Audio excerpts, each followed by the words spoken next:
के इस सेशन में हम पढ़ेंगे कि किस तरह से हम इफ फॉर्मूला यानी लॉजिकल टेस्ट किस तरह से करेंगे। अब तक आपने पढ़ा कि किस तरह से हमने एडवांस फॉर्मूला यूज करके नंबर के साथ किस तरह से हमने कैलकुलेशन किया था। How we can implement this the advance function with numbers. अब तक हमने देखा कि किस तरह से हमने वर्किंग विथ नंबर्स यानी अलग अलग नंबर के साथ हमने फॉर्मूला का यूज किया। लास्ट सेशन हम देखा था कि किस तरह से रैंक फंक्शन का यूज करके हमने रैंक दिया था। आज से हमारा स्टार्ट होता है कि how we can add this logical test in our numbers in our data. तो चलिए फ्रेंड्स स्टार्ट करते हैं। How we can use this if function. If function में दो तरह के इफ फंक्शन आते हैं, जैसे कि a basic if and nested if. Basic if में हम किस तरह से इफ कंडीशन यूज करेंगे, नेस्टेड इफ में किस तरह से मल्टीपल इफ लगा सकते हैं अपने डेटा के अंदर, वो आज के सेशन में हम पढ़ेंगे। तो चलिए फ्रेंड्स स्टार्ट करते हैं। सबसे पहले किस तरह से हम इफ कंडीशन को यूज करेंगे अपने डेटा में, वो मैं आपको बताता हूँ। जैसे कि मेरा यहाँ पे आप देख पा रहे हो, इस यहाँ पे सेल्स का डेटा है, नेम लिख के है, इलेक्ट्रॉनिक आइटम्स लिखी है और सेल्स अमाउंट है। सब अलग अलग electronic items like TV, refrigerator, washing machine and air condition and mobile phone, इतना डेटा यहाँ पे कुछ मैंने यहाँ पे लिखा हुआ है। मुझे यहाँ पे क्या करना है, मुझे यहाँ पे इफ कंडीशन का यूज करके ये पता लगाना है कि जिसने भी 25,000 से ज्यादा सेल्स किया है उसमें वो यहाँ पे एलिजिबल हो गया है, यानी एलिजिबल फॉर इंसेंटिव। अगर 25,000 से कम अमाउंट इसने 25,000 से कम का सेल किया है तो उसको नहीं मिले इंसेंटिव। तो चलिए स्टार्ट करते हैं। तो इक्वल टू करके इफ कंडीशन, इफ यहाँ पे आप देख पा रहे हो, यहाँ पे इसका यहाँ पे लिखा हुआ है कि check whether the condition is met. अगर आपकी कंडीशन सही होती है तो यहाँ पे ट्रू आंसर आना चाहिए, अदरवाइज फॉल्स में क्या चाहिए वो लिखेंगे आप। तो इफ कंडीशन चलो स्टार्ट करते हैं हम। इफ अभी यहाँ पे सबसे पहले लॉजिकल टेस्ट। लॉजिकल टेस्ट का क्या मीनिंग है, तो देखो यहाँ पे मैं बताता हूँ कि what is the meaning of logic. Equal to करके दिस अमाउंट इज, यानी D6 की amount is greater than is 25,000। अगर 25,000 से ज्यादा है अमाउंट तो यहाँ पे ट्रू आए, अदरवाइज फॉल्स हो जाए। जैसे ही मैं एंटर करूंगा देखो यहाँ पे फॉल्स हो गया, because this amount is less than 25,000। तो इसको हम बोलते हैं लॉजिक। लॉजिक यानी इसका आंसर ट्रू या फॉल्स में आता हो उसको हम लॉजिक बोलते हैं। तो चलिए मैं इसी फंक्शन का यूज हम किस तरह से इसमें करेंगे वो मैं आपको बताता हूँ। इक्वल टू करके if this amount is greater than 25,000 of this is my sales target। अभी जैसे ही मैं करूंगा 25,000 यहाँ पे करूंगा, F4 फंक्शन के इसको फिक्स करना पड़ेगा। जैसे मैंने आपको बताया था कि 25,000 यहाँ पे एक बार लिखा है तो इसको फिक्स करना है। तो F4 फंक्शन के इसको मैंने फिक्स किया। अभी कॉमा करके अगर वैल्यू अगर 25,000 से ज्यादा है तो यहाँ पे मैं लिखूंगा वैल्यू इफ ट्रू में एलिजिबल, यानी वैल्यू इफ ट्रू यानी अगर आपकी जो कंडीशन है वो ट्रू होती है। अभी मैंने आपको बताया ट्रू फॉल्स में आंसर आया था। अगर ट्रू होती है तो एलिजिबल, कॉमा अगर ट्रू नहीं होती है तो यहाँ पे लिखेंगे not eligible, not eligible for incentive, double quote close करेंगे। Always mention the text value, enter. Always mention, अगर आपको टेक्स्ट वैल्यू लिखनी है इस तरह से इफ कंडीशन के अंदर तो आपको ऑलवेज इस तरह से डबल कोट का यूज करना है, double inverted comma and last में भी यहाँ पे डबल इनवर्टेड कॉमा। अगर नहीं लिखोगे तो आंसर नहीं आएगा। So friends please answer, so please add text in double quote. अभी प्लेस करूंगा एंटर। देखो यहाँ पे आ गया not eligible because this amount is less than this amount, so not eligible for incentive. अभी यही फॉर्मूला को नीचे ड्रैग कर देंगे, कॉपी करके पूरा मैं यहाँ पे ये फॉर्मूला नीचे तक कर दूंगा, कंट्रोल V। तो देखो आ गया, सब में मेरा आंसर प्रॉपर आ गया है। यहाँ जहाँ पे उसने 25,000 से ज्यादा सेल 25,000 से ज्यादा अमाउंट का सेल किया है यहाँ पे एलिजिबल आ गया, और not eligible in less than 25,000। This is called if condition, how we can use. अभी उसके बाद नेक्स्ट हम जाते हैं थोड़ा एडवांस में, नेस्टेड इफ। नेस्टेड इफ यानी इफ के अंदर इफ यानी बहुत सारे इफ कंडीशन लगाने हैं। जैसे कि मैंने यहाँ पे एक लॉजिक लगाया था, यहाँ पे मैंने एक लॉजिकल टेस्ट किया था। भाई मुझे इस तरह से बहुत सारे लॉजिकल टेस्ट करने हैं, तो हम किस तरह से करेंगे? तो सबसे पहले फर्स्ट क्वेश्चन तो मैंने यहाँ पे आंसर ला दिया एलिजिबल एंड नॉट एलिजिबल का।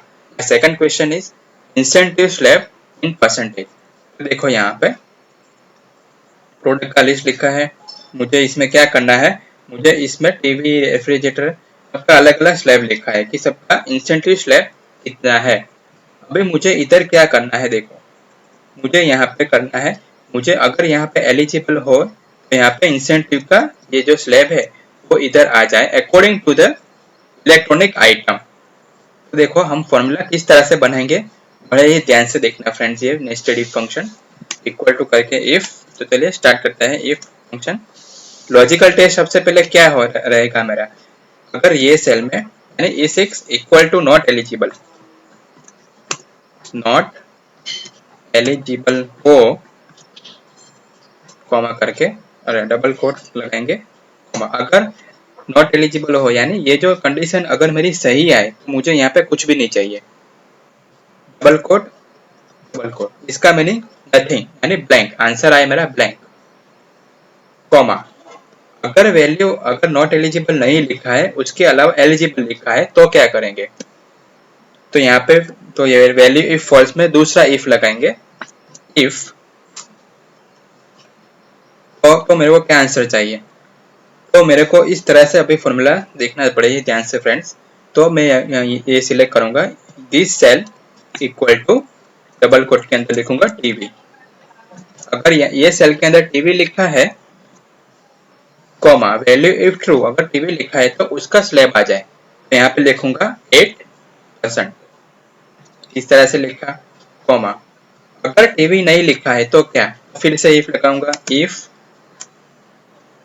अगेन दिस सेल लूंगा मैं सिंपल इक्वल टू करके, अगर रेफ्रिजरेटर है इक्वल टू डबल कोट के अंदर लिखूंगा, सॉरी फ्रेंड्स, रेफ्रिजरेटर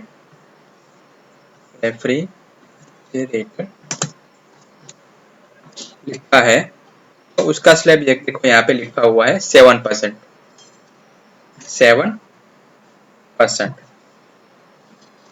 अगर यहाँ पे रेफ्रिजरेटर लिखा होगा तो यहाँ पे स्लैब आना चाहिए 7%। Again comma,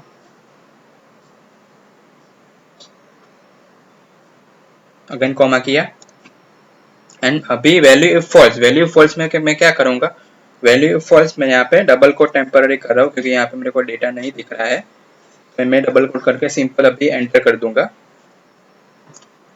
enter. अभी देखो मेरे को थोड़ा इसको ये जो डेटा है मेरा उसको यहाँ पे मैं अभी ये डेटा को टेम्पररी नीचे ले रहा हूँ, कंट्रोल एक्स करके यहाँ पे यहाँ पे नीचे लिख लिया। अभी फिर से यहाँ पे फॉर्मूला में जाऊंगा, फिर से इसको डिलीट करूंगा इतना पार्ट। तो देखो यहाँ पे मैंने क्या लिखा था, अगर रेफ्रिजरेटर आए तो 7% आना चाहिए, अगर वो भी नहीं आए कॉमा तो अगर मैं इफ लगाऊंगा, if this cell equal to double quote के अंदर अगर वॉशिंग मशीन लिखा है, वॉशिंग मशीन है तो मेरा स्लैब कौन सा है वॉशिंग मशीन के लिए 6%, कॉमा अगर वॉशिंग मशीन भी नहीं है फिर से again if value false, again if against this cell equal to air conditioner,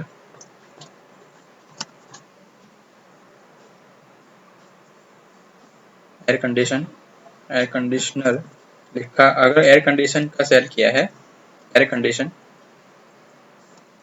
double quote close, तो क्या है वैल्यू इफ ट्रू में क्या आए, वैल्यू इफ ट्रू में उसका percentage 9%, and the final last test value if false, अगर वो भी नहीं आए, if again this cell equal to mobile phone, अगर ये सेल में मोबाइल फोन लिखा हुआ आता है तो मोबाइल फोन उसका परसेंटेज आए, यहाँ पे कर लूंगा 2%,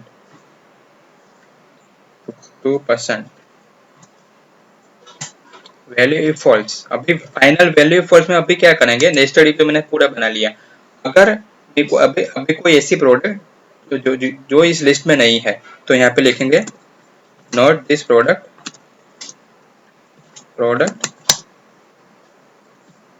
for slab, for incentive slab, double quote close bracket close, now enter. अभी देखो यहाँ पे क्यों इस तरह से, do you want to accept the correction, क्योंकि मेरे को यहाँ पे इसमें देखो यहाँ पे क्या है, लास्ट में मेरे को ब्रैकेट क्लोज करना है, सब जितने भी ब्रैकेट है उस सबको पीछे क्लोज करना पड़ेगा। तो यहाँ पे इसको क्लोज करूंगा, तो देखो यहाँ पे उसका कलर भी आ रहा है जो जो ब्रैकेट में क्लोज कर रहा हूँ। देखो यहाँ पे ये वाला ग्रीन कलर, ये ग्रीन कलर का टैब यहाँ पे क्लोज हुआ, ग्रीन ब्रैकेट ये वाला। फिर से gun bracket, again bracket, again, यानी फाइनल जो ब्रैकेट था मेरा वो ब्लैक में आएगा, वो ब्लैक कलर में आ रहा है। देखो अभी करूंगा एंटर,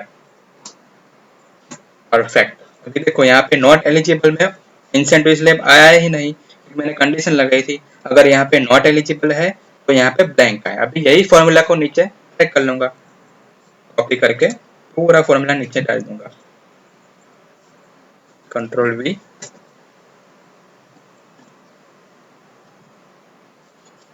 परफेक्ट फ्रेंड्स। अभी देखो यहाँ पे क्यों, यहाँ पे not this product for incentive slab, तो यहाँ पे मैंने इसके अंदर थोड़ा मिस्टेक किया है, इस पे मैंने लिया है एयर कंडीशन लिया था, एयर कंडीशनर कर दूंगा, ER एयर कंडीशनर, एंटर। यहाँ पे फिर से पूरा सिलेक्ट करके यही फॉर्मूला को डालना है, तो पूरा सिलेक्ट करके कंट्रोल D कर दूंगा, देखो आ गया। तो देखो I got the perfect answer for each and every product and for only for eligible. तो देखो यहाँ पे ये प्रोडक्ट की अमाउंट, ये अमाउंट है, और ये इलेक्ट्रॉनिक्स आइटम रेफ्रिजरेटर एलिजिबल है, उसका परसेंटेज आ गया 7%। तो इस तरह से मुझे यहाँ पे इस तरह से मेरे को मिल गया कि हाउ देखो इस तरह से मैंने स्लैब ऐड कर दी है नेस्टेड इफ से। This is called advance if formula. अभी फाइनल, अभी मेरे को इंस्टेंटिव कैलकुलेशन करना है, इक्वल टू करके this cell multiply by this cell, enter. देखो यहाँ पे वैल्यू एरर आ रहा है, क्योंकि यहाँ पे क्या था, यहाँ पे ऑलरेडी इस स्लैब ही नहीं है, इसलिए यहाँ पे वैल्यू एरर आ रही है। अभी मैं जैसा ही अभी मैं क्या करूंगा, इसको डिलीट कर दूंगा। यहाँ पे जहाँ इसको फिल्टर करूंगा, फिल्टर बाय, इसको ब्लैंक को अनसिलेक्ट करके एंटर। अभी यहाँ पे फॉर्मूला डालूंगा मैं, इक्वल टू करके this cell multiply by this cell and enter, perfect. इसको पूरा सिलेक्ट करके कंट्रोल D, यानी यही फॉर्मूला मेरी पूरे सिलेक्शन में आ जाए, ओनली फॉर इस सिलेक्शन में मेरे को यही जो फॉर्मूला है वो डालनी है, तो पूरा सिलेक्ट करके कंट्रोल D। देखो फ्रेंड्स, जहाँ पे सेलिंग हुआ है, एलिजिबल है, वहां पे मेरा प्रॉपर इंसेंटिव कैलकुलेशन होके आ गया है। तो इस तरह से लास्ट में इस तरह से फॉर्मूला डाल देंगे, this cell multiply by this.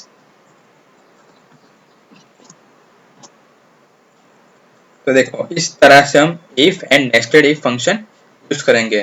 तो होप सो आपको समझ में आया होगा कि किस तरह से हम इफ कंडीशन का एंड नेस्टेड इफ का यूज करके हम एडवांस फंक्शन किस तरह से बना सकते हैं, ये आपको समझ में आ गया होगा। यहाँ पे एलिजिबल आ गया, एलिजिबल के हिसाब से यहाँ पे स्लैब आ गया, और यहाँ पे इंसेंटिव का कैलकुलेशन होके आ गया है परफेक्टली।